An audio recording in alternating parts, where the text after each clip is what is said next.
Hello everyone, welcome to Gosport Railworks. My name is James, and today we're doing another locomotive review. This time we're looking at the Union Mills Dukedog class, which is a rather interesting looking 440. First of all, let's get all the boring stuff out of the way, so I'll pop you there. And here we have the box. This has the picture of the locomotive just there.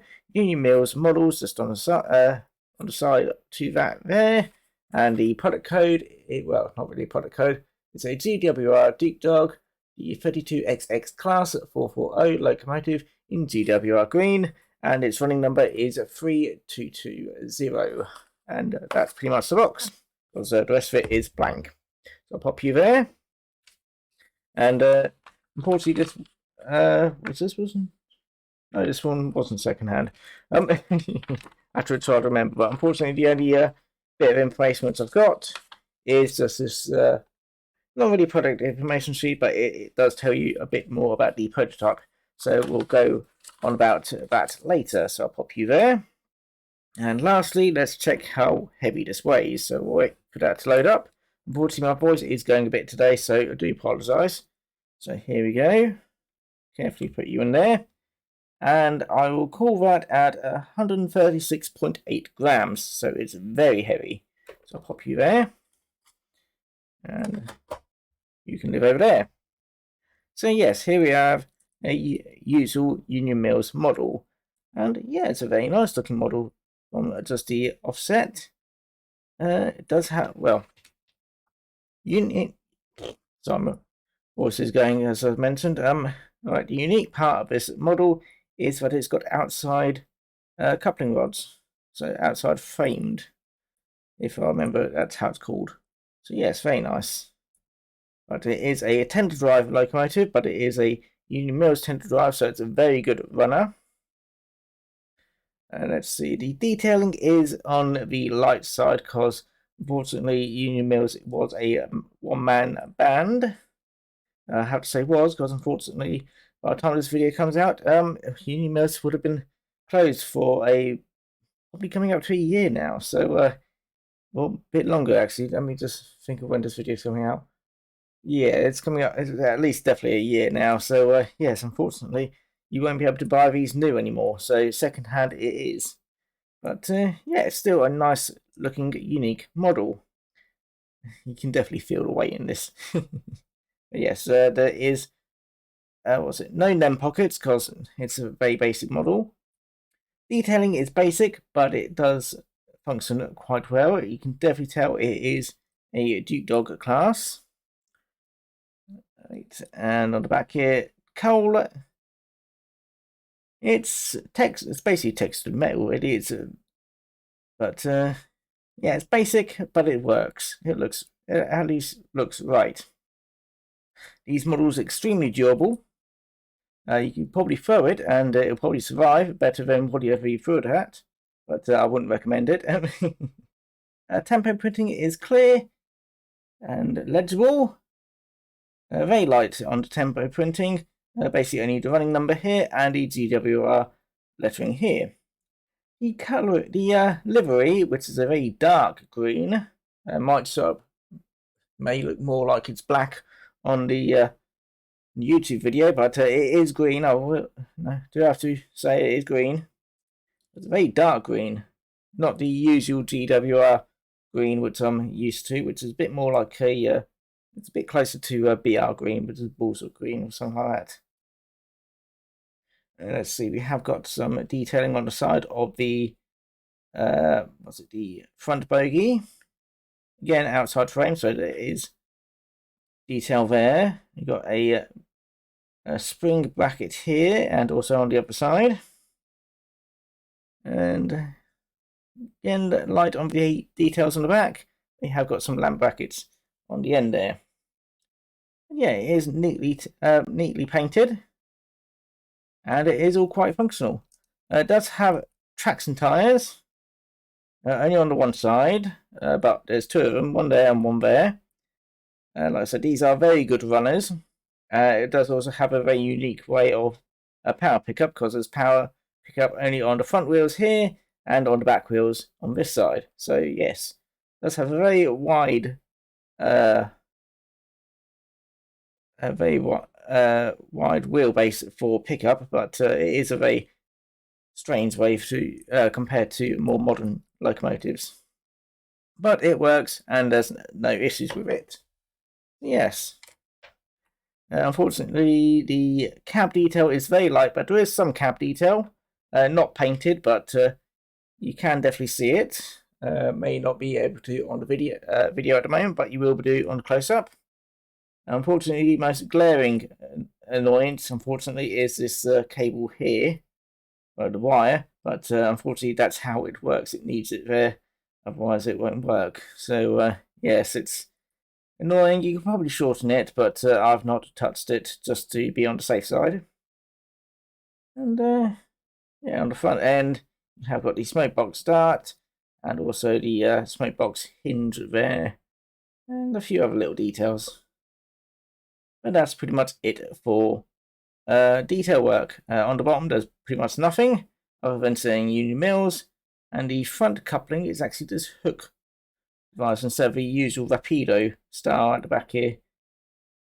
Never really sure why this was done, other than it's probably more reliable, really. So yeah, and there is a small spring on the between the body and the front bogie just to give it a bit more support. Yeah, very nice, Loco.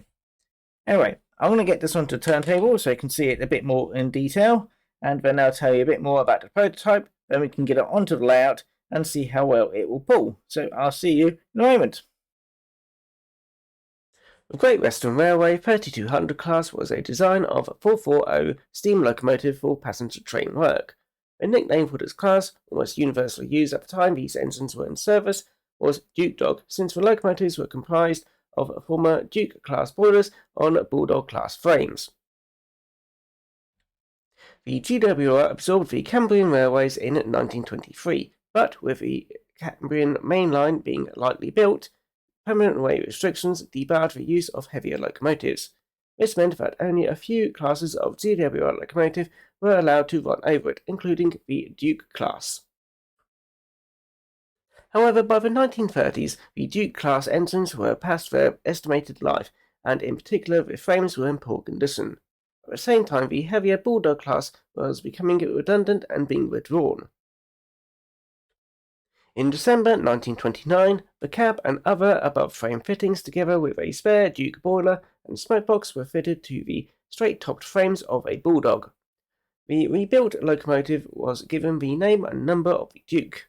This resulted in an engine with stronger frames which could still be used on yellow weight-restricted routes.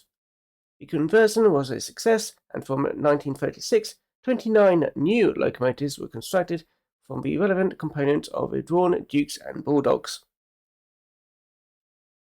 Mainly allocated to the Cambrian main line, it remained one of the few classes of locomotive that British Railway inherited that were light enough to be permitted on the wooden bellmouth bridge. As a result, they remained in regular use until the 1950s. One locomotive, 9017 Earl of Berkeley, survives in preservation at the Bluebell Railway.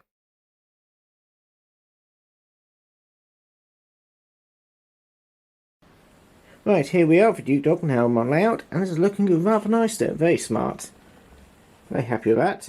And yeah, I have got my test rake of 8 Mark 1 coaches just to see how well it can pull. But first of all, let's look at the slow speed. I do have to mention this is under DC, and it may operate slightly differently under DCC.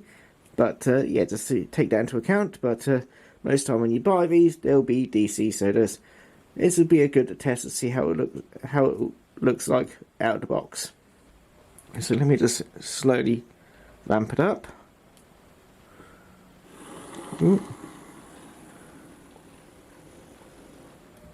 That's not too bad.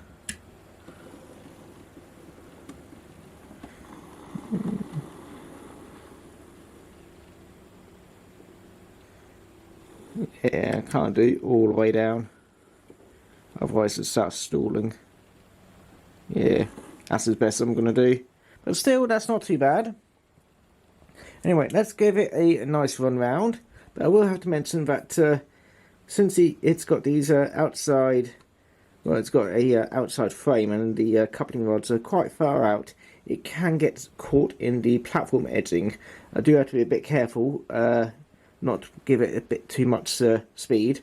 So yeah, otherwise it tends to bounce around a little bit, and then it gets caught.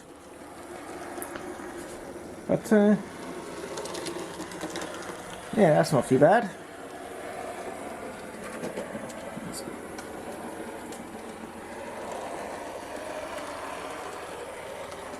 Due to its weight, it is a bit noisy, but like I said, it does weigh a fair amount.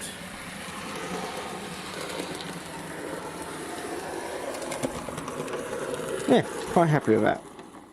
Very nice. Anyway, let's get on to the outside track.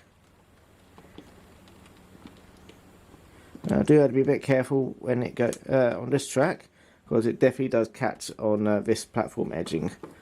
But this is where all the coaches are, so I do need to move it here. So here we are with 8 Mark 1 coaches. Each one weighs 25 grams, so this is 200 grams of coach. And yeah, considering this weighs at what? I can't even remember at the moment. It's definitely over 100. It's, what was it? Nearly 150 grams, something like that. I was recording that bit yesterday.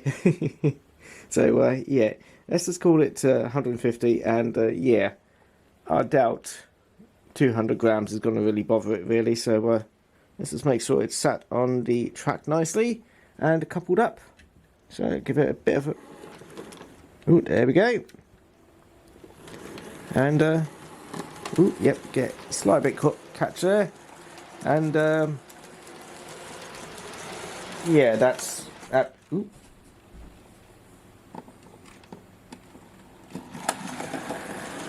Don't know what happened there. Definitely didn't do that to test, but in the off-screen test. But yeah, seems fine now. I'll give it once round just to double check. But yeah, so far it seems absolutely fine.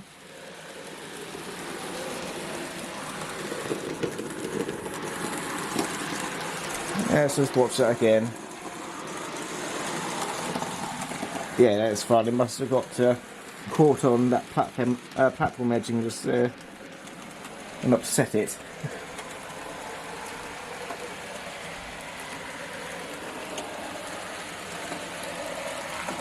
Yeah, that's absolutely no trouble there. So let us bring that to a stop.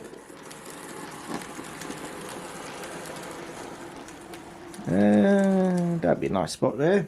There we go. Yeah, very happy with that. So the only thing to worry about is really the platform edging. If it's a bit too close, like I've got just over here, it doesn't bother things like what was it, my Faris 08 class, because that's a bit more closer to the actual wheel, where this is further out. So it's a bit of a concern, but otherwise it's not really done any harm to the loco. You're probably going to do more harm to your platform if it hits anything. So yeah, as these things are very durable. But yeah, it's a nice little runner. Very happy with that, and as you can see, it has no issues with 8 Mark 1 coaches. In fact, I could probably double it up and it will not have any problem whatsoever, like all the other Union Mills locos. Now then, on to the pricing. Well, usually you would have been able to get this for about £85 from Union Mills, but unfortunately they've stopped trading. So £85 is the usual starting price which you'll find on second-hand places. Annoyingly, you can sometimes Union Mills models at the moment been going up to about 200. So yes, definitely don't try and get it for 200. I'd say 85 to 100 is a reasonable price, considering that you can't get them anymore. So yes. Downsides again, detailing is light compared to modern models, but it is a good starting point because you can obviously paint your own. Well, basically, if these are meant to be copper coloured, you can easily paint that copper coloured. You can add your own little details here and there. It's a nice starting point, and you can definitely add more personality to your logo. And yeah, it's a very nice model, and it's very unique looking. Other than the Faros 08 class, there's not really any other locos that I know of, well, ready to run, that have outside coupling rods. So yeah, very nice. Alright, there's also another Union Mills model which I unfortunately don't have, so yeah, I can't review that one. So so yeah, very nice. Be a nice close up for that. Anyway, I'm going to stop waffling on, and I'm going to send it off on its way. If you do like the video, feel free to like, comment, and subscribe. And yeah, if you didn't like the video, I hope you enjoyed it anyway. But yeah, do let me know what you think down below, and I'll see you all again next time. So take care now. Bye bye. Here we go. Hopefully I won't get caught again.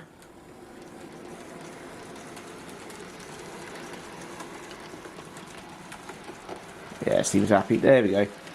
See you all again next time. Bye bye.